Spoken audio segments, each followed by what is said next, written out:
है पिलडाट, उसके executive director Ahmad Bilal महबूब। अहमद बिलाल साहब, आपकी भी ये राय थी हमारे प्रोग्राम में, बारहा आपने कहा था कि गुंजाइश ही नहीं है, इलेक्शन तो कराने पड़ेंगे, इलेक्शन होने ही चाहिए। और तमाम जो कॉन्स्टिट्यूशनल एक्सपर्ट्स थे वो ये कह रहे थे, मगर हुकूमत की जमातें और जो हुकूमत के इदारे थे उनका ये कहना था कि ना हो इलेक्शन, मगर अब तो ये पाबंद कर दिया है। अभी अगर इलेक्शन कमीशन कहे कि जी कि हम फिर भी नहीं कराते तो?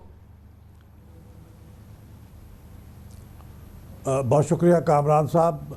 मेरे ख्याल में इसके बाद एक और इम्कान मौजूद है कि इस फैसले के ख़िलाफ़ कोई इंट्रा कोर्ट अपील हो या फिर सुप्रीम कोर्ट पे अपील हो और हतमी फ़ैसला गालिबन फिर वहीं से आए, इस बात का इम्कान मौजूद है। इससे पहले कि इलेक्शन कमीशन कुछ कहे या हुकूमत ये कहे, लेकिन जो दूसरा सवाल होगा वो भी बहुत अहम होगा कि इस फैसले की एनफोर्सेबिलिटी, अमल दरामद। हमने देखा है कि इस्लामाबाद हाई कोर्ट का फ़ैसला, अगरचे वो भी गैर मामूली फ़ैसला था कि अगले दिन इंतखाबात करा दिए जाएँ मकामी हुकूमतों के, इस्लामाबाद में एनफोर्स नहीं हो सका, आज तक वहाँ इलेक्शन नहीं हो सके। तो एनफोर्सेबिलिटी, मगर एक और सिचुएशन है ना, देखिए अहमद बिलाल साहब, एक और सिचुएशन है कि कराची में बल्दियाती इलेक्शन के हवाले से बड़ी कोशिश रही हुकूमत की भी, और फिर वहाँ पर भी जो है वो इदारों ने बिल्कुल ये कहा था, हाथ खड़े कर दिए थे कि हम इलेक्शन नहीं कराएंगे, मगर वहाँ इलेक्शन कमीशन ने पोजीशन ली और फिर अदालती सिचुएशन भी थी जिसमें कि फिर इलेक्शन हुए। तो हमारे सामने एक ये भी सिचुएशन है कि अगर कराने हो तो कराएं। और इस मामले में एक चीज़ है कि आईजी और चीफ सेक्रेटरी ने इस अदालत को जाके कहा था कि अगर हमें इलेक्शन कमीशन हुक्म देगा तो हम इलेक्शन कराएंगे, और आईजी और चीफ सेक्रेटरी तो अल्टीमेट अथॉरिटीज़ हैं।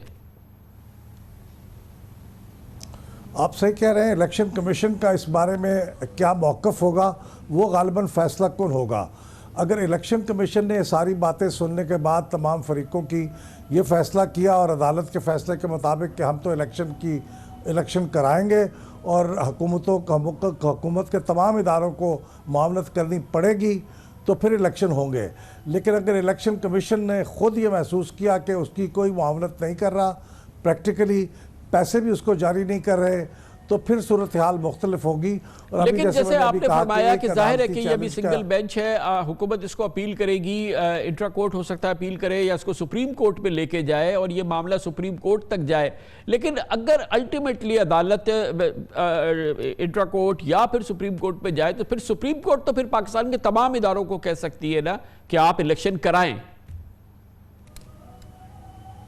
बिल्कुल कह सकती है। और इन इदारों के ऊपर हकीकत तो यह है कि इलेक्शन कमीशन भी जब ये कहे तो इन इदारों को उज़्र पेश करने के बजाय उसकी तामील करनी चाहिए। और इस पर हम आपसे बात करते हैं। हमारे साथ ज्वाइन कर रहे हैं पाकिस्तान तहरीक इंसाफ के सेक्रेटरी जनरल जनाब असद उमर। असद उमर साहब, बताइए